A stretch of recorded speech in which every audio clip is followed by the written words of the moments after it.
Hola. Welcome in to the opening line report. Kelly Stewart here with Teddy Covers, as we are every single Monday, going over that NFL slate with you guys. Teddy, we're going to get into it right away. We got lots to cover today. I've got my flashing light ready in case we have any of those emergency betting alerts. Shout out to you, by the way. If you guys were paying attention last week, Teddy said, if you like the Colts, now is the time to get them 3 and the hook. And that was a difference maker there yesterday for Colts backers versus Kansas City backers. That's what we want to do here, right, Teddy? Is get you that early information, tell you where we think the line is going to go. And if you like a side or a total, you should be getting on it now or possibly even waiting. Yeah, the whole point of the emergency betting alert is not saying, oh, you have to bet this game. It's not saying, I've got a big opinion about this game. It's saying this line is moving. If you want to get the best of the number, grab it right now if you like that side. And I think it's now twice in the last 3 weeks where that half point that we were talking about has made the difference between either a win or a push or a loss. And when you talk about the difference, the little edges that make all the difference over time, you turn 2 losses out of 100 plays into pushes. You turn 2 pushes out of 100 plays into wins. You'll be shocked at what that does for your bankroll long term. That's all it takes. Little edges over time. That's the point of the show. And obviously, plenty to talk about today on a busy Monday, Thanksgiving week. Happy Turkey Day for all you out there. Cheers. Yeah, happy Thanksgiving, everybody. I've got my notes up from the weekend. So, Teddy, really quickly, let everybody know what you've got going on for Monday Night Football. Every single Monday, you put out a free play video on your page, wt.buzz/TC. So, guys, you can go over and watch his free opinion video. But you also have a big ticket for Monday Night Football tonight. A rare big ticket. We haven't had a lot of them this football season. We got one tonight. Number 2 all time in NFL 5% big tickets at WagerTalk. I started number 1, but someone's gotten hotter than me, unfortunately. I'm number 2 now. That's fine. I'll take it. Long-term success. I've got a good track record with all plays 4% and above. I got all track record on the 5% big ticket plays, and I'm in play on the total tonight for the 49ers. Panthers, get it right now on my page, wt.buzz/TC. I'm working on a promo code for you guys if you are new here to WagerTalk. So let me work on that in the back end. I'm going to let Teddy talk about what we learned last week. Teddy, I'm just going to let you go. Rapid fire. What did we learn Thursday Night Football through Sunday Night Football? Well, I wrote this phrase down specifically for you, Kelly. Chalk-eating weasels. The chalk-eating weasels did not enjoy yesterday's game. Baltimore, Detroit, New England, Seattle, Kansas City. They all came from behind to win in straight-up fashion. If you had the underdogs on the money line, you were not amused with those comebacks. But none of them, the Ravens, Lions, Patriots, Seahawks, Chiefs, none covered the spread. The only chalk to cover early, Chicago, -2.5, Green Bay, -6. And then the only chalk to cover late was Jacksonville in overtime in one of the ugliest covers we'll ever talk about, and the LA Rams in the late game. So we saw Dallas, Atlanta, Cleveland all winning outright as short underdogs. 9-4 to the under this week, heading into Monday Night Football game. Monday Night Football, the Rams and Bucks, 38 first half points. The second half, only a field goal. Even if you had a teaser, that game stayed under, even despite the 38 first half points. So there's a little recap of what just happened yesterday. Again, emergency betting alerts. If we have them, I'll give them. And oh, by the way, the markets are moving as we speak. Let's start getting into these games. Yeah, we love that. Get your odds logic screen open, guys, or head over to the WagerTalk free odds page so you can follow along. It is on a slight delay, so you may not see it glowing like a Christmas tree, but Teddy's right. There are plenty of lines on the move right now as we speak. Let's get into those Thanksgiving games. We have a trio of Thanksgiving games and Black Friday for your viewing pleasure. Teddy, starting off with the Green Bay Packers and the Detroit Lions. Yeah, sure. And like we do every week on this show, we'll start out, we give 4 sets of lines for every game. I give the look-ahead lines. These are the bettable lines on this game from last week, so we can see how much just one game this past Sunday affected the point spread. I'll give you my powering number for this game. And again, it's just team A, team B, home field. I do not factor situations into my powering number.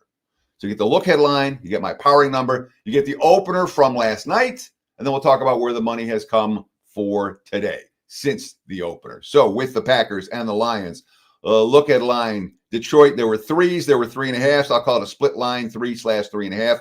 Total 48.5 as a look ahead. My powering number has the Lions -3.5. The market's open 3-49 last night. They're sitting 3-49 right now. There are 48.5, 49.5 out there, but the really number 3-49. So look ahead line, my powering number, opener, current number, all in a very similar point spread range. We look at Green Bay right now. You know, their offense has been mediocre. The rushing's okay. The passing game's been good with Jordan Love, number 6 in the NFL, 7.8 yards per pass attempt. Where the Packers have been statistically impressive this season on the defensive side of the football. The defense, number 3 in yards per pass attempt allowed, number 3 in yards per rush allowed, number 3 in yards per play allowed. Jeff Hafley's name, the defense coordinator, is getting bandied about for lots of jobs, although he quit a job to take this job as a DC. He was the Boston College head coach. And again, Green Bay yesterday, the defense controlling the flow against Minnesota. They forced 3 turnovers. They had 5 sacks. The Vikings had 4 net yards and 3 turnovers in the second half of that ball game. I talk a lot about the concept of running backs don't matter. Josh Jacobs doesn't hurt. Well, Emmanuel Wilson from Fort Valley State. Nope, I never heard of it either. I had to look it up. It's in Georgia. 107 rushing yards, 2 touchdowns yesterday. That's, yes, the highest single game total by any Packers running back this season. Matt LaFleur after the game, quote, "I've never called the same run so many times consecutively. It was like 3 yards in a cloud of dust, but it was effective. Bottom line, I just thought the way our defense was playing, we took the air out of the ball and said, go win it for us." As for Detroit, Detroit, number 6 yards per play on defense, number 5 yards per pass attempt on offense, top 10 yards per rush on offense, 7.6 yards per play on offense yesterday. Jahmyr Gibbs with multiple touchdown runs, long touchdown runs, including one on the first play of overtime in that win for the Lions yesterday. And it was their worst defensive game of the season. I mean, it really was. But the game ended with an Aiden Hutchinson sack on 4th down. Detroit's just 3-3 straight up, 2-4 against the spread their last 6 games. They entered yesterday out of the playoffs. They trailed by double digits multiple times. That was a gutty win for Detroit. Gibbs, quote, "It was a must win." Jake Bates hitting that 59-yard field goal by the slimmest of margins at the end of regulation. And then, of course, the Lions finding a way to win, not so much cover. Laying 3 here. I don't expect this number to move a whole lot.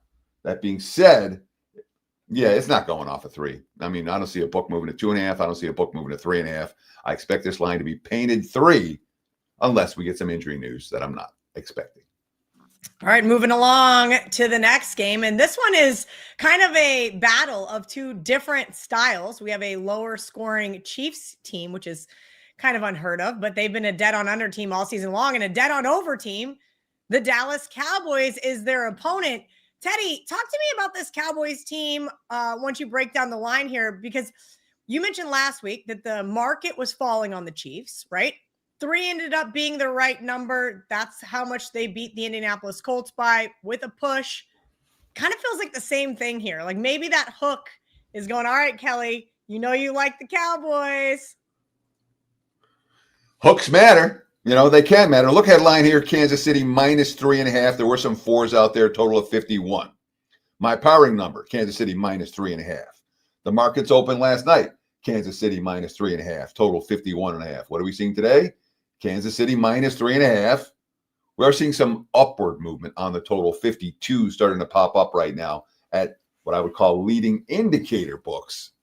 But they're still juiced 51.5 to the under at some other spots. I wouldn't argue. I'm almost tempted by saying let's do it. We got emergency betting alerted. Let's do it. There's 51.5s out there. Doodly-oo. Sorry. It's one of those days where I really didn't know what games we were going to end up using the emergency betting alerts on. I'm going to make you be the dooley-oop from on now on. Yeah. Wayne's World reference for those of you who like 90s movies. But the bottom line, or 80s Saturday Night Live skits.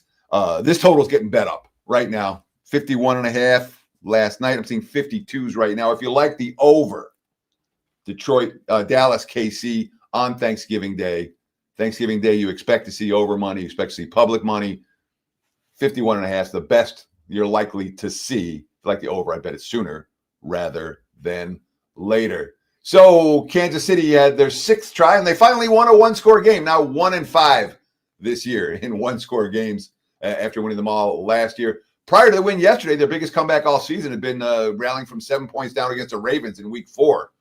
Patrick Mahomes, after that was a tough, gritty win. They were -2 in turnovers. They were 1 of 6 in the red zone. They had 42 minutes of possession. They had 91 offensive plays. It was just dink and dunk all day. First downs, Kansas City 33, Indy 10. Total yards, Kansas City 494, Indy 255. The box score much more dominant in favor of the Chiefs than the game felt on the field. And Mahomes, quote, "This is exactly what we needed to win against a really good team, and the game's not going your way. You could have folded in that situation and kind of the rest of the season, but guys responded. It was a do-or-die type thing. Guys made plays happen.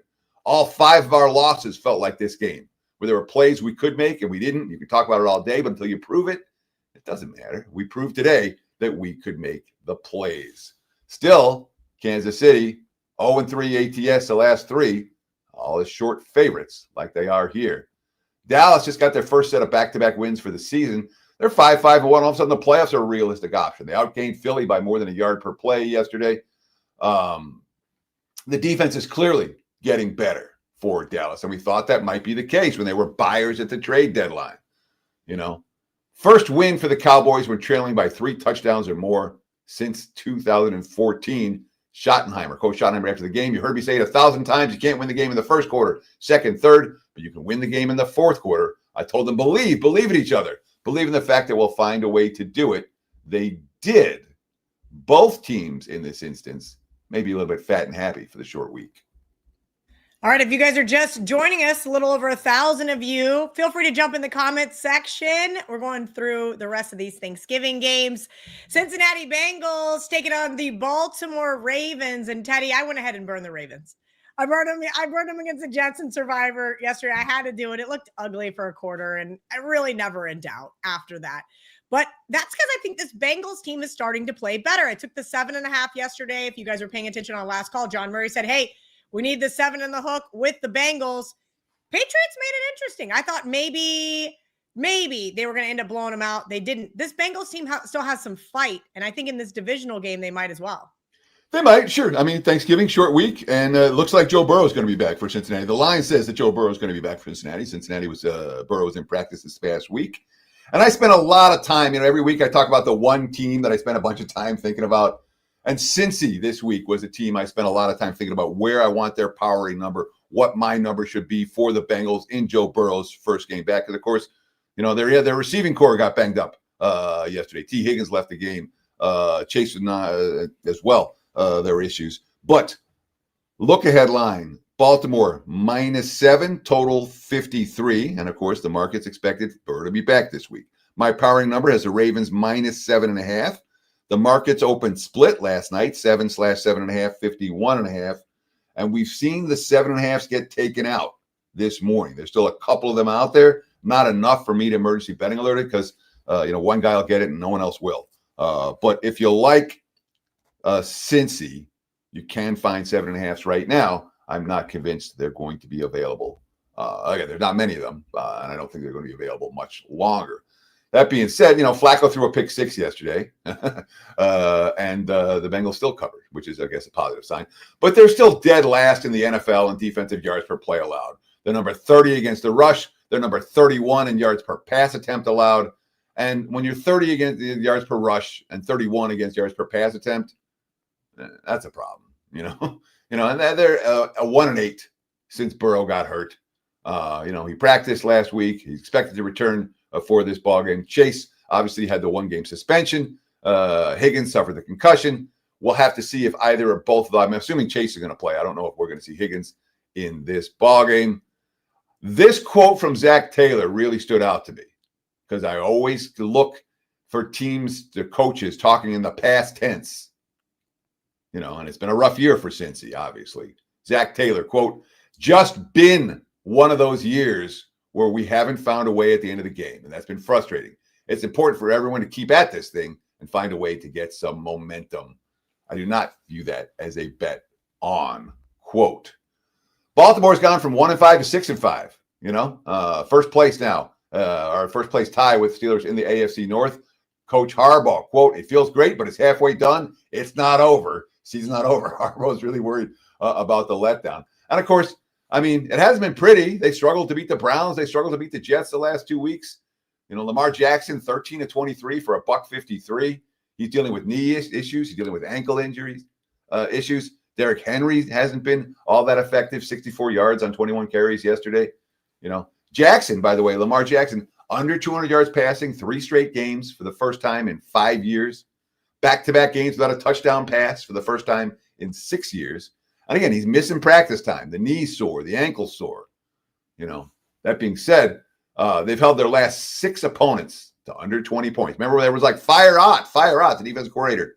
Well, that's their longest streak in 15 years, holding up the opponents, 6 straight opponents under 20 points in a row. This is the exact same defense that allowed an NFL worst 32 points a game for the first 6 games of the season. The last 6 under 20 every time. Baltimore's defense, a good notch or two better than Cincinnati's defense, and that's putting it mildly. All right, let's go to Black Friday, and this is the Chicago Bears team. I probably owe our social media manager, John Hoagland, an apology about. I'm going to lose my under 8.5 wins. Is this Bears team the real deal? So define real deal. I don't know, Teddy. I keep saying they're overrated. They haven't really beat anybody. They keep finding ways to win football games. So I guess that's what I mean. The confidence level for Chicago is through the roof. They believe every time they're in a close game that they're going to win it because that's all they've done all year. They bought into what Ben Johnson's selling. And the markets are convinced, it's all turnovers. It's all turnovers. It's nonsense. I'm convinced. And you find a team or two like Chicago every year in the NFL where the statistical profile isn't pretty and people find an excuse for why they're winning games that isn't I would rather be betting on Chicago than against them right now. Plain and simple. Fair point. All right. Are you betting on them in this game? Do you like them in this game? Well, exactly. Let's talk about where my number is. There's a look-ahead line here. Philly, 744.5. My powering number, and I've got the Eagles ranked amongst the top. I think they have might have a half point lower than the best team in the league, but I got Philly right at the top. My powering number is 6 for this game. The market's 7, off the key number. So it tells me, it tells you that I'm a little bit off market on Chicago. And I'm fine with that. I'm going to stay off market on Chicago until proven otherwise. Opened 744.5 last night, and we're seeing 744.5, the prevailing number today. There is some variance on that total. The Bears defense has ugly numbers. They're number 30 in yards per play allowed. They're number 30 in yards per pass attempt allowed. They're number 29 in yards per rush allowed. Those are not bet on numbers. They were even in the turnover battle. They didn't even win the turnover battle against Pittsburgh. Plus, both teams lost 2 turnovers. But this defense is creating turnovers every single week. It's a confident unit. The offense is avoiding key mistakes at key times. They're a confident unit. I talked about it. The betting markets are fixated on the turnover margin. Number 1 in the NFL. They're fixated on the bad defensive numbers. But I call it missing the forest for the trees. This team's 8-1 straight up, 7-2 against the spread their last 9. And the markets are going to continue to call them lucky. We're not going to see the betting markets fall in love with Chicago right now. So as long as they keep winning, there might be money to be made on this team. Caleb Williams, who didn't play well yesterday, and they still won and scored 31 points. Quote, "Today in the beginning, I don't feel I got into a good rhythm. I was missing passes. It was kind of weird. I wasn't too frustrated like a couple of weeks ago when I was missing passes and got extremely frustrated. I understand, and I wrote in my notes to stay positive for myself, but also for the guys. I think I did a solid job with that this week." So, again, Chicago, wise guys don't like them. Philly, they're up 21-0 after the first 3 drives. Then they go 3 and out, end of half, 3 and out, 1 first down and punt, 3 and out, missed 56-yard field goal. They got 2 first downs on that drive. Saquon Barkley fumble on the edge of field goal range. I think they got 2 first downs, maybe 3 on that drive. Muff punt, no possession, 1 first down and punt. Basically, after 21-0, the offense didn't work. 3 and outs, missed field goals, fumbles, punts, muff punts, 14 penalties. They did go 3 of 3 in the red zone and lost the game. This offense has been running hot and cold all year, and it didn't change yesterday. But they hadn't lost a game with a 21-point lead since 1999. All right. It's been a while. Nick Sirianni, quote, I'm not going to make any sweeping judgments at this particular time when there's a lot of mistakes that we had. Some of the self-inflicted wounds that we have today, I'm always going to put that on me as a head coach. This offense has scored 21 or less in 5 of their last 7 games. They're still 4-3 against the spread during that span, but it's not like the offense is clicking right now. Last year, they didn't have back-to-back losses all season. This year, they lost that first game. They lost again the next week as favorites to the G-Men. They're in a comparable spot here on a short week against a Bears team that continues to find a way. And the team that has the opposite of the short week would be the Houston Texans off that nice home Thursday night football win over the Buffalo Bills. They are taking on the Indianapolis Colts that, hey, hand up, Teddy, for a better part of 3.5 quarters of that Chiefs game. I thought, I'm on the wrong side. I don't deserve to win this game in the slightest. Which side you have? Well, I had Chiefs -3, so I'll gladly take the push, but good grief. I don't know if that was more of a testament to how poorly the Chiefs played, but I thought the Colts looked good for 3.5 quarters. Yeah, I think the Colts have been a good another team. They've been good all year, and the markets haven't wanted to accept what they've seen with Indy. Look ahead line here. Colts -3.5, 46.5. My powering number came 3. The markets opened 3.5, 44.5 last night. And we're seeing 3.5/4/4.5 right now, 44.5 right now. And let's do one more emergency betting alert. Yeah. And I know my number's low on it. Open 3.5. I'm seeing 4.5 now, but there are still plenty of 3.5/4s out there. If you like the Colts, there's love for the Colts in the markets this week. I would bet Indy sooner rather than later for Sunday. The Texans had that 0-3 straight up /ATS start. They're 6-2 since. The only losses coming to Denver and Seattle. No shame there. 3-0 straight up, 2-1 against the spread the last 3 weeks with a backup QB. CJ Stroud could be back in the mix this week. The defense had 8 sacks at Josh Allen, a game-stealing interception. The number 2 in the NFL in yards per play allowed. They're leading the league in fewest points and yards allowed per game. Will Anderson off that incredible defensive showing. Quote, tonight was just a perfect example of everyone just hunting relentlessly, doing whatever it takes. Obviously, divisional showdown here. That being said, Indy, they had a bad second half. They had 5 first downs in the second half in overtime. They went 2 of 8 on third down. They were constantly in third and long. The last first down of the game came with 3 minutes left in the third quarter. Jonathan Taylor, a non-factor in the ball game. They're out again. Kansas City had 33 first downs. Indy had 10. Total yards, 494 to 255. The D was great. They held the Chiefs to 1 of 6 in the red zone. I do worry about that defense being on the field for more than 42 minutes. 91 defensive snaps. That's a lot. And that tells me that Indy's not going to be my side on Sunday in this ball game. I'm not going to be one of those who are going to say, all right, let me find the 3.5 bet the Colts right now. I worry about a defense that's on the field for 91 snaps and what they are going to do the next week. Shane Steichen, quote, obviously very frustrating, not up to our standards today. There's a lot of stuff I wanted to call that I felt good about in the past game. We just weren't efficient doing it. It starts with me. Worth noting, the Colts are still 3-1 against the spread as underdogs. They covered yesterday for many bettors. Their only loss was the bad beat in L.A. against the Rams, the one that Tutu Atwell had the 88-yard touchdown in the final seconds when they were trying to get a game-winning field goal. They ended up getting a game-winning touchdown. So Indy has been excellent on the highway here. Obviously, they're playing at home, and the early money has come for the Colts. All right, let's see what the early money is doing in the Arizona-Tampa Bay game. And Teddy, we talk about markets crashing. Are the markets crashing on the Bucs? Well, Baker Mayfield. This is all about the Baker Mayfield injury. Mayfield had his arm in a sling last night. We saw Teddy Bridgewater come in, and Teddy Bridgewater's, he's a nice guy. Everyone loves him.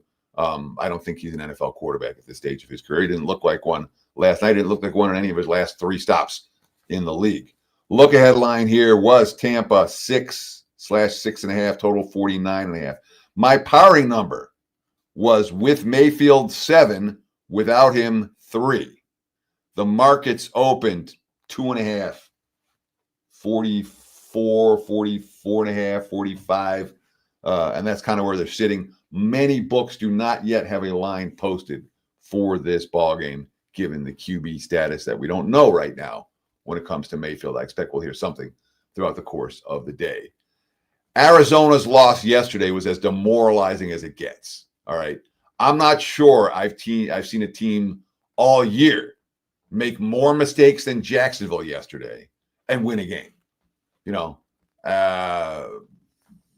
Arizona's defense forced 4 turnovers. The offense had none. They still lost the game and failed to cover the point spread. Jacoby Brissett set an all-time NFL record for completions, 47 completions last week against San Fran. He was brilliant again here, 33 of 49, 317. 1 touchdown, no picks, but he took 6 sacks. And this team's 1-8 straight up their last 9. Their only win came in Dallas on national TV. They're 0-3 ATS their last 3, all as dogs. It's looking increasingly likely that Jonathan Gannon won't be back, or Kyler Murray, or Jacoby Brissett. This feels like a house cleaning in Indy. And oh, by the way, Marvin Harrison hasn't come back from injury either. So, his appendix burst, and he hasn't played since. Have to see what he does.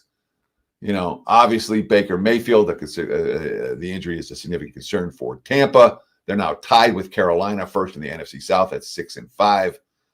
They could be behind the Panthers, depending on how things break tonight. If Carolina upsets San Francisco, the Bucs will be out of first place. And Mayfield was 9-19 for 44 yards, 2 picks. Teddy Bridgewater, 8 of 15 for 62 yards. Both quarterbacks under constant pressure. The offense for Tampa Bay, 1.8 yards per pass attempt. That's about as bad as it gets. I would expect to see something better than that against an Arizona team that's struggling in every way right now. All right, you mentioned that loss was demoralizing for the Cardinals. Does that mean that win for Jacksonville is going to help kind of catapult their season forward? They do get to take on probably the worst team in the NFL, the Tennessee Titans. Yeah, so look headline here, 7-42. My powering number 7. The market's open 7-42 last night. I'm looking right now. I'm seeing a mix. There are 6.5s and 7s out there. 42, the prevailing total. I think we're talking about a key number. There were some positive things yesterday. The key number of 7. You want to jump in on Tennessee now and grab the +7. Certainly the markets are showing that they want +7, but leading indicator folks aren't there. I'm not convinced the market's going to move in that ballgame. And so Tennessee was down 30-10, and the offense got a bit of a spark, and they played hard down the stretch. The effort was there. If you compare the Tennessee versus the Raiders, last drive of the game, neither team's going to win. They're both down by 2 scores. And the Raiders letting the clock tick and dinking, and Tennessee's like, we're scoring this drive. The Titans wanted it more. The backdoor open with Tennessee in that regard. That's how they got their only win against Arizona. And certainly they played like a hungry team and a team that was desperate for success when they got some momentum in the second half of that ballgame. They're still number 26 in yards per rush, number 31 in yards per pass attempt, number 31 in yards per play. They're right there with the Browns, Raiders, Saints, Jets, the worst offenses in the NFL. And oh, by the way, the defense yesterday, 8.9 yards per play allowed, that yards per pass allowed, 5.7 yards per rush. They gave up 30 points. Cam Ward still took 4 sacks. He's the most sacked quarterback in the league. This is a 1-10 team, and the team that had the worst record in the NFL last year. They're at the bottom. That being said, they started the season 2-6 ATS their first 8. One of the 2 covers came by a point/half a point in Denver week 1. And the other one came in the game where Arizona fumbled the ball at the 1-yard line in the game. They were blowing them out. Now, Tennessee 3-0 ATS, their last 3. They got a punt return touchdown, making plays on special teams, and the offense got something going. Mike McCoy, the interim head coach, we each got to be more consistent. These guys fought their tails off once again until the very end. We got to be more consistent throughout the ball game. Good luck with that. And again, I talked a little bit about it a minute ago. Jacksonville was awful in terms of mistakes yesterday. Trevor Lawrence threw 3 interceptions. And the 3 interceptions, one was at 1st and goal from the 6. The other one gave the Cardinals a short field to set up an Arizona touchdown. And then he had a fumble 6 as well. So it's like a 21-point swing off those 3 turnovers. chance to close out the game, taking a knee. No, instead they throw long on 4th and 1, give Arizona time for a game-tying field goal try. And I'm not even going to mention the muffed punt safety late in the 4th quarter that got called back. They settled for a field goal in overtime, a classic way to lose. The offense had 4 turnovers, defense forced none, and they still won the game. And the quotes coming out of the locker room, Liam Cohen, guy stepped up, nobody flinched, nobody's walking around with their head down and frustrated. You got to keep playing. That's been the message. These guys closed it out when we needed it. Tight ends, Brenton Strange, quote, I'm so proud of this team for staying steady, never giving up because it's been different in the past. We just keep going no matter what. That's the important thing in a football game. For as bad as Jacksonville played, I came out of the game and upgraded my Jags power rating. Teddy, yesterday, Baker Mayfield threw that interception that was basically a pick 6, however you really want to call it, and that really changed the trajectory of the game versus the LA Rams. Was that more of a testament to the Rams offense, right? Now, a lot of people buying on Matthew Stafford to win MVP. Carolina still plays tonight, but now we're asking the Rams to go on the road versus, I would call them a really scrappy Carolina team. This was my longer shot to win the NFC South. Look headline here, Rams 9.5, 45.5. My powering numbers, 8.5 for LA. The market's 9.5, 45.5 last night prior to Monday Night Football. I'm seeing 10s out there, 46s right now. So we've seen a little bit of over money and a little bit of Rams money since their impressive performance last night. And now LA's got, currently the number one seed in the NFC after Philly lost. They'll be favored in every game down the stretch, it looks like, including games against the Lions and the Seahawks. Stafford, 27 passing touchdowns, not an interception. That is the longest streak by any player since play-by-play data was first tracked in 1978. The defense knocked Mayfield out. They held Tampa to 1.8 yards per pass attempt, 2.9 yards per play, and they were +2 in turnovers. There's a lot to like about the LA Rams. Problem is, the market's already there. Rams now factored and now priced as one of the, if not the, Super Bowl favorites. As for Carolina, Monday Night Football against San Fran, if they win, market's going to show them love tonight, despite the deficiencies the 49ers have shown throughout the course of the season. All right, let's keep this show rolling. Teddy, I did get that promo code from our sales team. Just let everybody know, 50% off Teddy's Big Ticket Monday Night Football. Promo code BIGTICKET50 gets you 50% off. So, Teddy, let everybody know what's going on over at WagerTalk.com. Should they buy the Monday Night Football play, or should they be looking to partner up more long-term? So we're off a 2-0 NFL sweep yesterday. We're on a 67% NFL run over the last 3 weeks. I know I came on here last Monday and I was all pissed off. Well, we won. That's going to happen sometimes. But the last 3 weeks have been, again, 67% run, so it's been solid. Obviously, the long-term track record in the NFL, rock solid as well. I do have a 5% big ticket tonight. And if you want to get a play, get it. Use that promo code BIGTICKET50. Get 50% off at checkout. You get it for half price.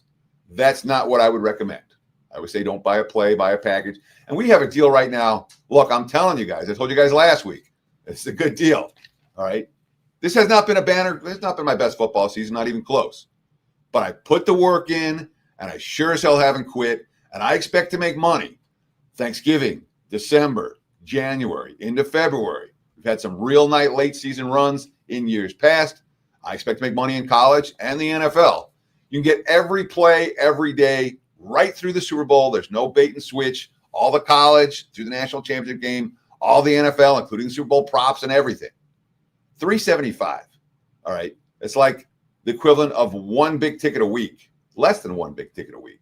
So you get my big ticket tonight for nothing, or for included in that package if you'd like to get on board, partner up through the end of the season. So use the promo code for tonight if you just want the single play. If you want to get on board and make some money throughout the rest of the football season, $375. This is my homepage, wt.buzz/TC.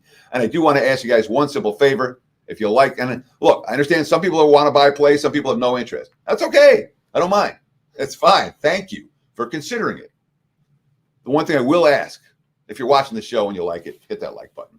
Thank you. Problem solved. If you haven't subscribed to the WagerTalk YouTube channel, we got 250,000 close to 250,000 subscribers now because they're putting out great content every day. Subscribe right now. And of course, comment below. Tell us what you think.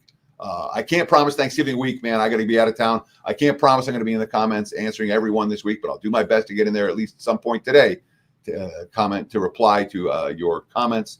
Thank you for the likes, comments, and follows. All right, let's keep it moving. We've got probably the second worst team in the NFL. They were favored yesterday. That would be the New Orleans Saints. I didn't understand that one at all, and I was sick to my stomach teasing the Falcons, and that was the easiest win I had all day. They now face the Miami Dolphins. Yeah, Atlanta's one of those that in retrospect you're like, man, that was too easy, and I didn't have them. Look ahead line here. Miami -4.5, 42.5. My powering number, Dolphins -6. The market's open 5.5, 42.5 last night. And we're seeing a mix 5.5 and 6s, 41.5 prevailing number in this one. As for the Saints, they are outgained by 1.7 yards per play by the Falcons. They went 0 for 3 in the red zone. They had 2 turnovers. The offense produced exactly 1 field goal for the game. The defense scored on a Cousins pick 6. They got to the Falcons 1-yard line twice and came away with 3 total points. Tyler Shuck, 30 of 43, 243 yards. So he wasn't completing downfield passes. It was all dink and dunk. And he took 5 sacks in that ballgame. The Saints kicker, Blake Grupe, missed 2 more field goals. He's got 8 field goal misses for the season.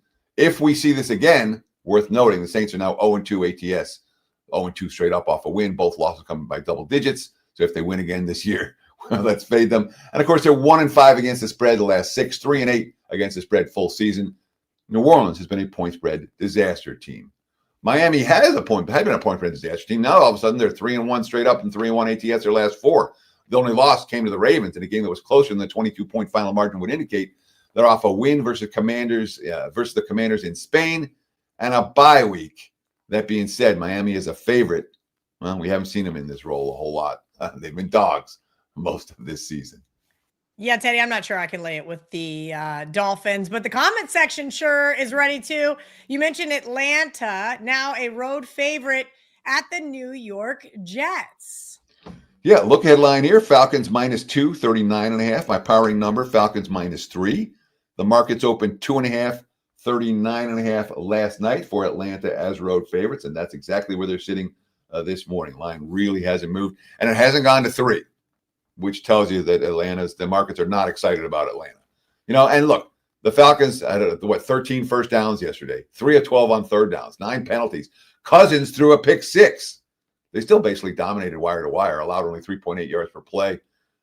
Cousins 16 of 23. Michael Penix isn't coming back. Worth noting, they didn't have Drake London, didn't have Kyle Pitts. They didn't have Drake London, and Kyle Pitts really wasn't very good. He had a bunch of drops yesterday. We'll have to see. I'm not sure what London's status is for this week.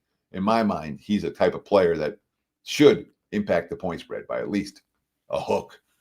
Atlanta's a lot better with him in the lineup. The Jets scored the first touchdown, and then were outscored 23-3 the rest of the game against Baltimore. The loss clinched the Jets' 10th consecutive losing season. Tyrod Taylor, quote, "It definitely stings. I hate losing. This locker room hates losing. Those guys battle their tails off. Just being efficient consistently going out there and doing the right things. I think we took a step in that direction today. We just didn't finish it." Look, they were -2 in turnovers, still covered. They outgained Baltimore 282 to 241. They out-yard per play Baltimore 4.9 to 4.2. And, they got outscored 23-3 after scoring that first touchdown. So yards don't matter. Points matter. The Jets with Taylor power rated just where they were with Justin Fields. All right. The internet went crazy yesterday over Shedeur Sanders, first rookie quarterback in his first road start for the Browns to get a win. That was that more of a testament of the Browns or the Raiders? And then again, San Francisco plays the Panthers tonight.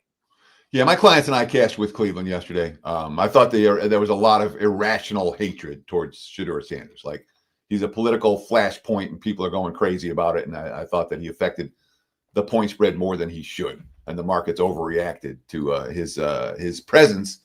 And I knew that, I've seen this line, this Raiders team. The Raiders can't be laying. I cashed a ticket with the Raiders as favorites against Tennessee, and I think it was week 5 or week 6, and I'm like, this is a team to fade and not a team to back in these type of roles. What game we talk about? Browns, 49ers. San Fran, look ahead, 6.5, 41.5. My powering number came only 5 for this ball game going into Monday night. Markets 6.5, 41.5 last night, and we're seeing under money 39.5, 40.5 this morning.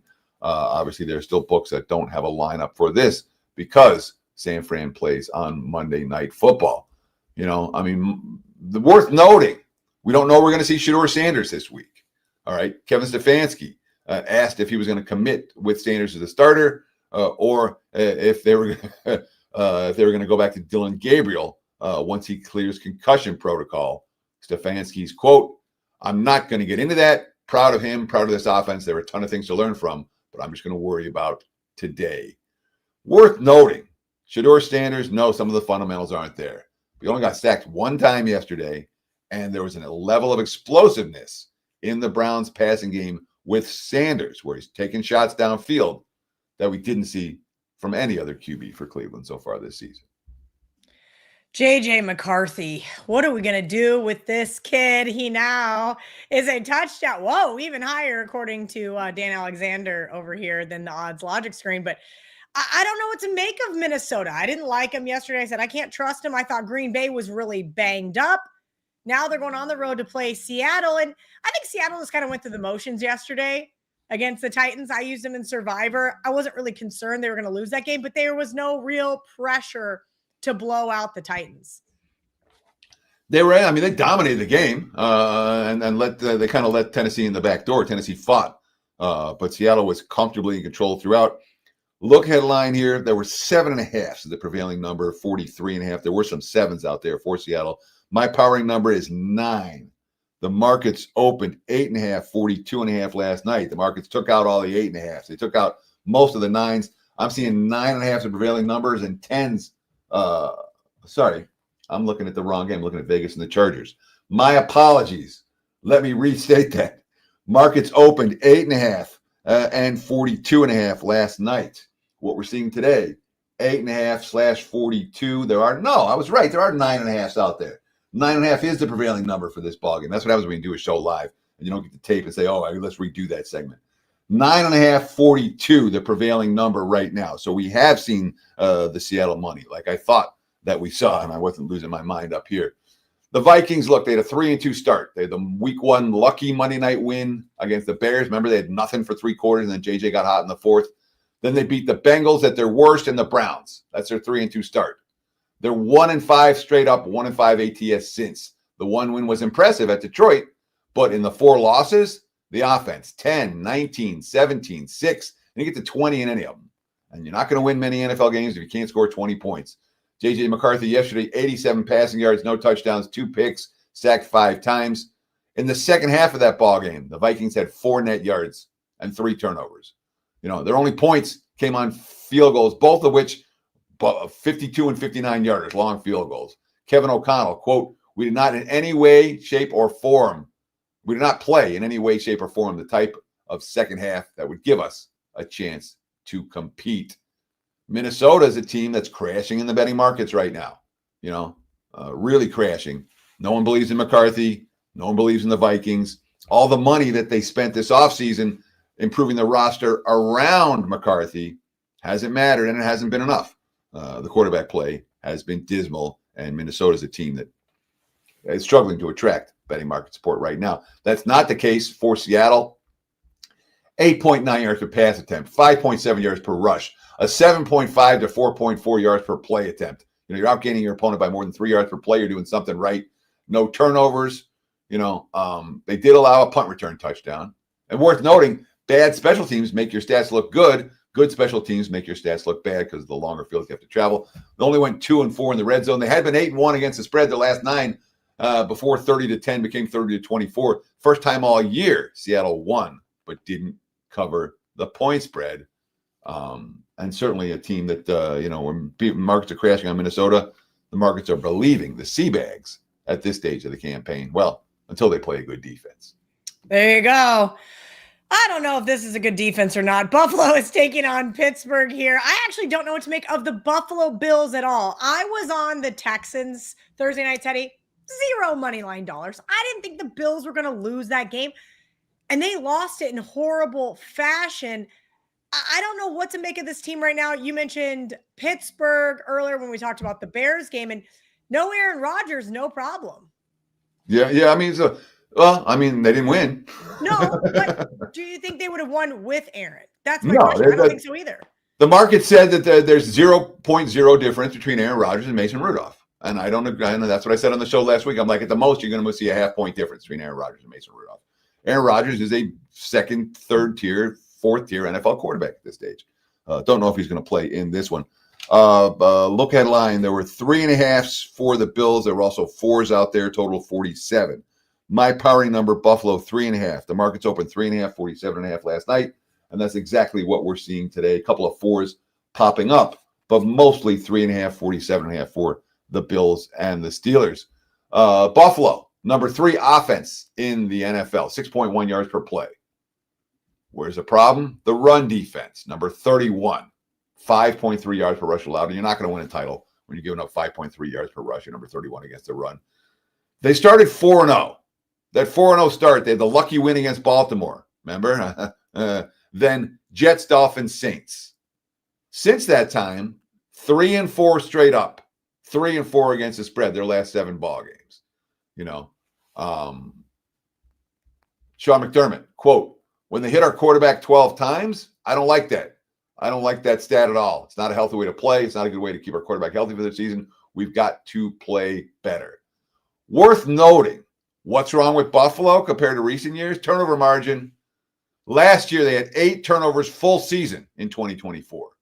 This year, a little bit more than halfway through the season, they already have twice that, 16 turnovers. Last year, 32 takeaways. This year, so far, 13 takeaways. So run defense, turnover margin, that is what ails Buffalo. Is that play into Pittsburgh's strengths? Not necessarily. Pittsburgh doesn't run the football great, and they don't force a bunch of turnovers. So defense, number 16 in yards per rush allowed, number 17 in yards per pass attempt allowed, perfectly mediocre. Yet I read it twice yesterday. The Steelers have the Steelers league worst pass defense. No. Yards per pass attempt is your stat, not total yards that you're giving up via the air. They're number 17 in yards per pass attempt allowed. They do not have the worst pass defense in the league. They are number 22 in yards per play on offense. Mason Rudolph after the loss, quote, there's never been panic here. We've been Pittsburgh Steelers long enough to know that we're behind down in the division and up. It's a natural ebb and flow of the season. I'm confident in our guys to keep fighting and end up on top. Yes, they're confident. Pittsburgh still in the mediocre to good category, not the good to great.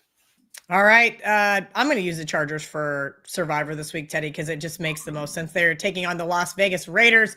And as we mentioned earlier in the show, none of us want anything to do with this Raiders team, but they are catching a ton of points here. Do you think this line is over that teaser number for a reason? Does it deserve to be that higher? The book's just saying, nah, we don't want any part of Chargers teasers this week. I'm sure the books don't want any Chargers teasers this week, and I'm sure the books are going to be sided with Charger money this week. From a situational standpoint, it really stands out. Look at line here, 8.5, 42.5. My powering number, 10.5. The market's 9.5, 41 last night, and that's mostly what we're seeing today. There are some 10s that have already popped up. The Raiders beat the Patriots on opening day. They're 1-9 since the one game versus the Titans, and I remember that game. All right. The Raiders were not the right side. They were lucky to hang on for the win and cover. They won 20-10. It wasn't pretty. All right. Home field. There's no home field at Allegiant. The Browns fans were louder than the Raiders fans yesterday. They have only one spread cover in defeat, again, during this 1-9 stretch. That was that 10-7 Thursday night game in Denver. The offense has been held to 16 points or less 4 times in the last 5 games. Chip Kelly, I wrote this before he got fired. I'm like, Chip Kelly, the worst offensive coordinator in the league this year. And then I click on ESPN. I'm like, Chip Kelly fired. Which leaves the Raiders with no continuity on offense, and who the hell knows who's going to call plays this week. Geno got sacked 10 times yesterday. The Vegas allowed 20 sacks over the last 3 weeks. They punted 8 times, turned it over on downs twice, and lost a fumble. That's no way to win a football game. Max Crosby, Everyone's going to be searching for answers and solutions when things are not going exactly well. Unfortunately, we're just not good enough right now. It's been pretty clear. That's the reality of it. Agreed. The Chargers off a bye and a blowout loss in Jacksonville. And you read the quotes again. I haven't before the bye week. Quote, when you lose a game like that, you want to go out there and you want to get that taste out of your mouth. It's Justin Herbert. It's tough because now we have to wait 2 weeks to get back and play. The rest could be good for us, but it wasn't good for us at all, the game. So urgency for the Chargers off a really bad showing. Harbaugh, quote, offensively, we weren't running the ball well. We weren't protecting. We weren't getting open. Defensively, the same. We weren't stopping the run. We're losing coverage. I mean, go through every phase. We got beat every which way you care to beat. So you have the Chargers who were supposed to come in here focused. I mean, the Raiders who are supposed to come in here like one of the, if not the worst team in the league. If I'm playing, I'm laying. Cash against the Raiders yesterday, would have no hesitation betting against them, against a Chargers team that should be ready to play in this one and dominated the first meeting despite their offensive line issues. Teddy, really quickly, because I know we're up against it, but you said something that made me kind of question. Who are your bottom 3 teams power rating wise in the NFL as it stands on November 24th here? I just have to know, because these are certain teams as we get later into the season, maybe you don't want to, as the queen of underdogs, if you will, and betting on not great teams. Sometimes you just have to say, all right, these teams have not caught up with the market with actually how bad they truly are. Bottom 5, Arizona, Las Vegas, the Jets, the Saints, the Titans. Okay. That's my bottom 5. But one or two of those teams will make you money down the stretch, and the other 3, 4 won't. So it's you gotta. I don't think you can blanketly say fade them all. It's a team by team. No, I don't think it's that. But sometimes I think, especially with the NFL, like you said yesterday, you went 2-0 because you were selective. You played the 2 games that you had the strongest edge on. And sometimes when you're picking 5 for the super contest and so forth, it can get a little convoluted. Just kind of know to leave some of these bad teams on the sidelines, if you will. So that's why I used to play contests, and I found that it effed with my handicapping. I don't play Survivor. I don't play the pick 5 every week. And I don't do those contests anymore because I don't want to be thinking about one game. I don't want to be thinking about 5 games. I want to be going through the card naturally, and it helps me. It does. Okay. Maybe Perfect. It doesn't. I don't know, but love it. In my head, it does. And of course, this week there's no buys this week, guys. So we got the show's going to run a little longer. 2 games to go: Sunday night and Monday night. So let's talk about the Washington Commanders and the Denver Broncos. I know I bashed the Bears and I know I bashed the Patriots, but I said that the Broncos were my second most fraudulent team, and I am a Denver Broncos fan, so I'm allowed to say that. Is the market gotten a little too heavy here on the Broncos coming out of that bye? No, I mean I don't think the Broncos are fraudulent at all. I think Denver is absolutely live to make some noise in the postseason, just like they did in the regular season. Look ahead line here: Denver -6.5, 43.5. They're like the Bears of the AFC in terms of the markets don't respect them, and their level of play deserves some respect. 6.5, 43.5. Look ahead line. My powering number: Denver 7. The market's open 6.5, 43.5 last night, and that's exactly what we're seeing today. Both teams coming off buys. The Commanders coming off that awful loss to Miami. The last 4 drives: incomplete pass at the Miami 1-yard line, stopped on downs, muff punt, missed field goals, interception on the first play of overtime, and the defense gave up 169 rushing yards at 5.5 yards per carry. As for Denver, they had 147 penalty yards, and they went 1 for 5 in the red zone, and they still beat Kansas City. Maybe fat and happy. 8-game winning streak went into the bye off a signature win versus their biggest rival. That's not necessarily a bet on coming out. All right, fair enough. Monday Night Football. Teddy, the New York Giants and Jameis Winston were sure exciting yesterday, at least from a Survivor's perspective. I was joking that I was going to have to change my dog's new name to Jameis because holy cow, he looked like good Jameis. How about that? Yeah, he balled out yesterday. He was great, and he's one of my favorites for a magnitude of reasons, but I was really glad that the Lions pulled out the win. For Survivor purposes, New England, I said it earlier, I thought that they have superseded expectations. They have superseded the market. I feel like it's the easiest thing to do here on Monday night, to tease the New England Patriots. I'm sure you won't be alone in that regard. Look ahead line here. 7.5, 46.5. My powering number comes 9.5 for this ballgame, so it's higher than the markets. I'm not sure if I haven't raised my Giants powering enough. Maybe that's the issue here because I don't think I'm off market on New England. Market 7.5 last night where they opened 47.5. We have seen under money come in on this one, 46.5 prevailing total. Market still sitting at 7.5. So really all we had is those first two emergency betting alerts and not much else on Thanksgiving week. The Giants are covering games like this. They're 1-5 in games decided by a touchdown or less. Boy, this team can find a way to lose. Defense had a late meltdown and then forgot to show up for overtime. 6 straight loss for the Giants. 5th time this season they've lost by after leading the fourth quarter. 5th time this season where they've lost after leading by double digits. Ouch. Mike Kafka going forward on 4th and goal from the 6 with his team leading by 3 points late. He's going to take a short field goal. Don't know that decision was the right one. His quote, "We're trying to win the game, so we want to score as many points as possible. We thought there was a place to be aggressive." Don't know yet if we're going to see Jackson Dart back in the lineup this week. That is a possibility. Patriots have 9 straight games where they've scored at least 23 and allowed 23 or less every time. The only team in the history of the league to do that was the AFL. The 1961 Houston Oilers did that. So the Patriots doing some, the defense got gashed on the ground yesterday. They gave up 5.2 yards per carry. They suffered multiple injuries on the offensive line. The left guard, Jared Wilson, the left tackle, Will Campbell, both carted off the field. Those are concerns here. They started the same offensive line 10 times the first 11 games. Stephon Diggs, quote, "Back to the grind because we didn't play our best football." Obviously, didn't cover yesterday, did not play great. But be happy about the 10 wins because that shit is not easy to do. He's right about that. But the G-men who have played better than expected, well, they have a chance perhaps here against a Patriots team that has found ways to win games in the same way the Giants have found ways to lose them. All right. That has been the week. What is it? Week 13 in the NFL. That is crazy to say out loud. Teddy covers, Kelly Stewart. This has been the opening line report. Hang out up next. Wager Talk today with Andy Lang. Yeah. And what's that